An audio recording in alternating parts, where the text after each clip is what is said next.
அனைவருக்கும் வணக்கம்.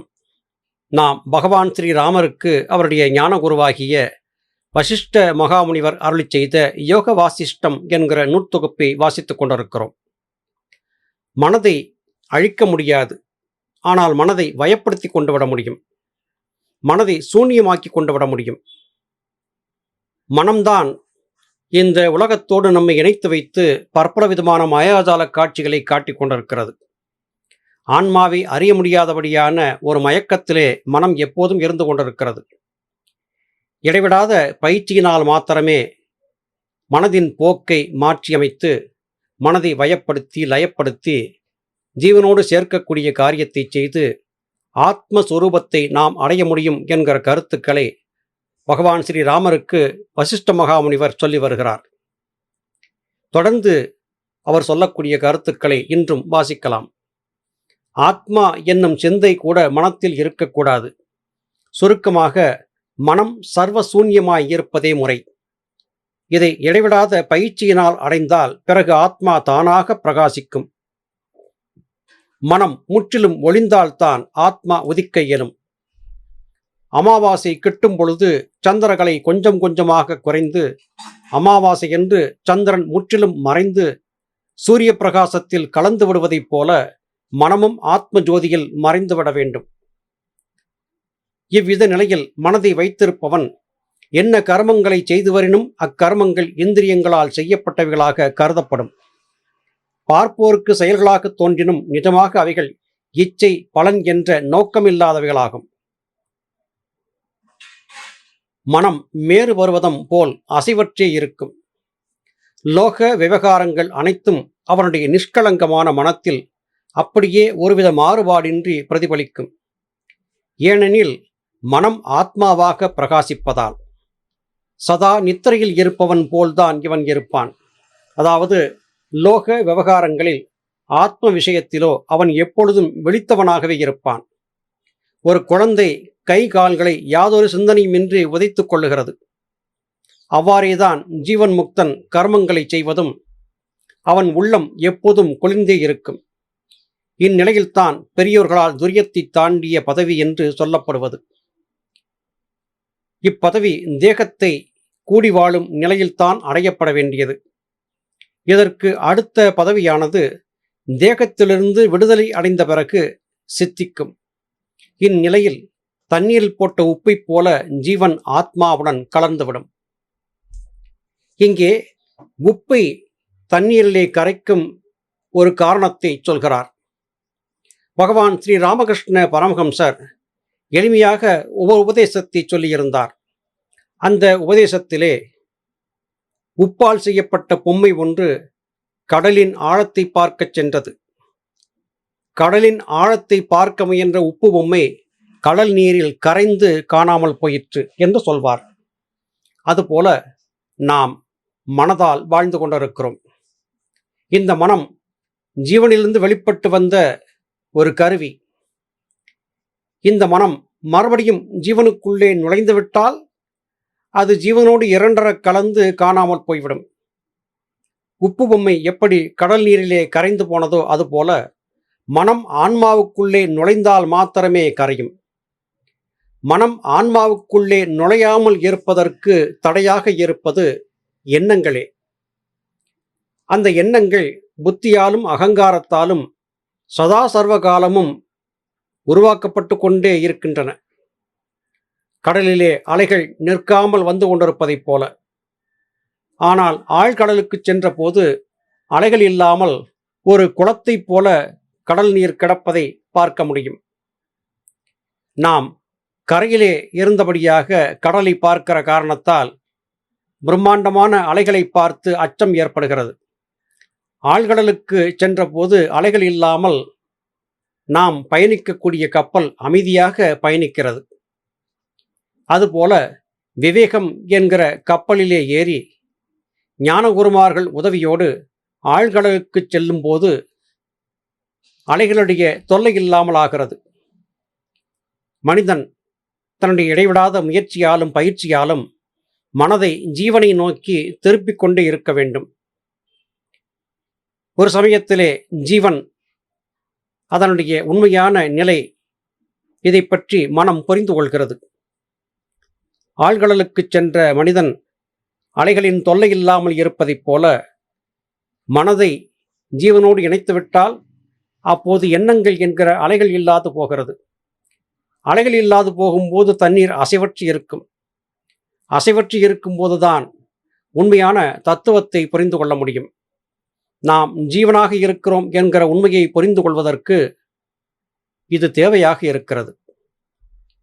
மனிதன் இதுவரையிலும் புலன்கள் சார்ந்து பார்த்த இந்த உலகத்தால் தான் திரும்ப திரும்ப எண்ணங்கள் என்கிற அலைகளை உருவாக்கி கொண்டே இருந்தான்.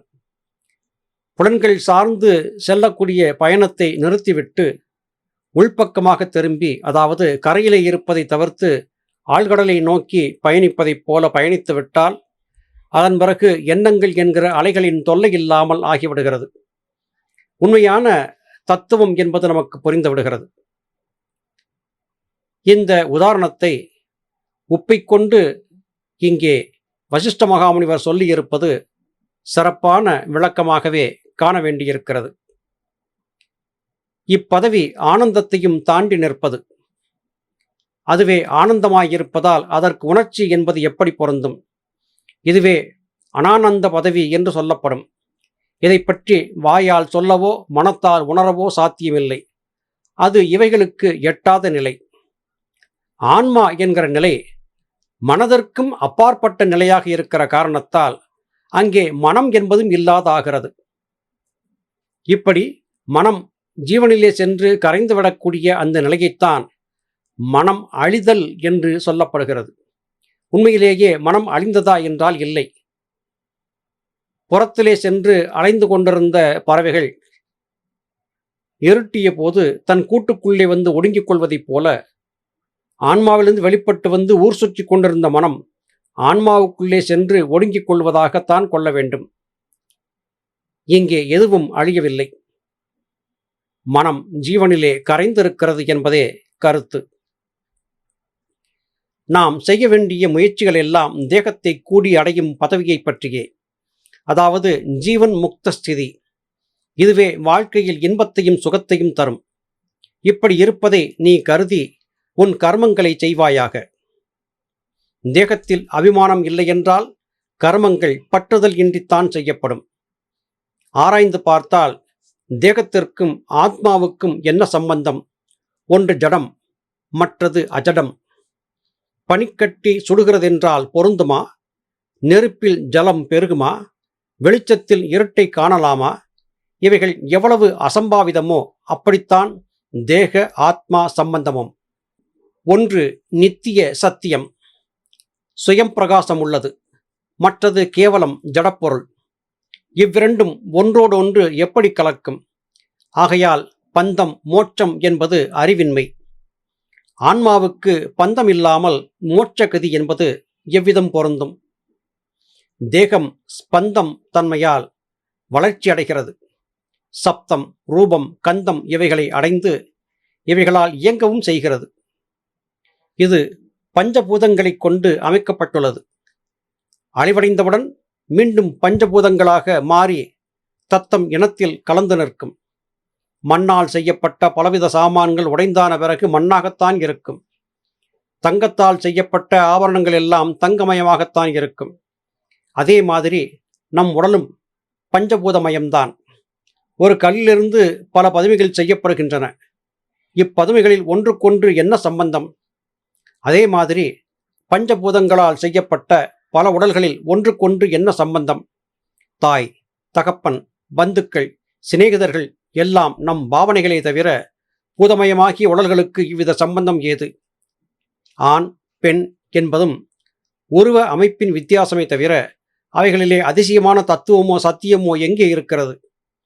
இந்த தேகத்திற்கு உற்பத்தியும் அழிவும் இயல்பு. ஆகையால் இதை பற்றி ஓர் உற்சாகமோ கவலையோ அடைவது புத்தியின்மையே. தேகம் மரணத்தை அடைவது சகஜம்.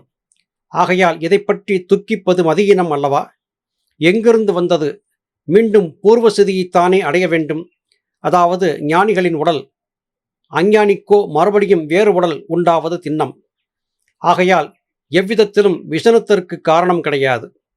ஆதலால் தேகத்தை மரம், மட்டை, கல் இவைகளைப் போல் பாவிப்பதே ஞானிகளின் முறை.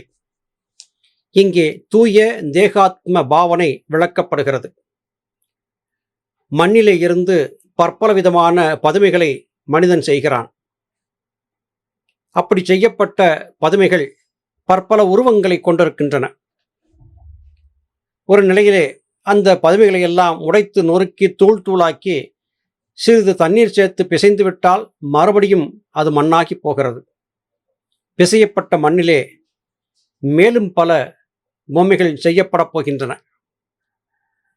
நாம் கொண்டிருக்கக்கூடிய இந்த உடல் ஆன்மா பஞ்சபூதங்களை கொண்டு தனக்குத்தானே உருவாக்கி கொண்ட ஒரு மாய பொம்மை. ஆன்மா வேண்டாம் என்று கருதும் போது இந்த பொம்மையை தூக்கி எறிந்துவிட்டு வேறு பொம்மையை செய்து கொண்டு அதற்குள்ளே புகுந்து கொள்கிறது. ஆனால் மனம் இப்படி மண்ணை கொண்டு பொம்மைகள் செய்யக்கூடிய காரியத்தை சித்தர்கள், ஞானிகள், மகான்கள் மாற்றியமைத்தார்கள். ஞானிகள் இந்த உடலுக்கு எந்தவிதமான மதிப்பும் கொடுக்காமல் இந்த உடலை ஒரு கருவியாக மாத்திரமே பாவித்து தனக்கு தேவையான ஒன்றை திரட்டிக் கொள்வதற்கு மாத்திரமே பயன்படுத்தினார்கள். தாங்கள் எதிர்பார்த்தது ஈடேறிய பிறகு இந்த கருவிக்கு அவசியமில்லாது போய்விட்டது.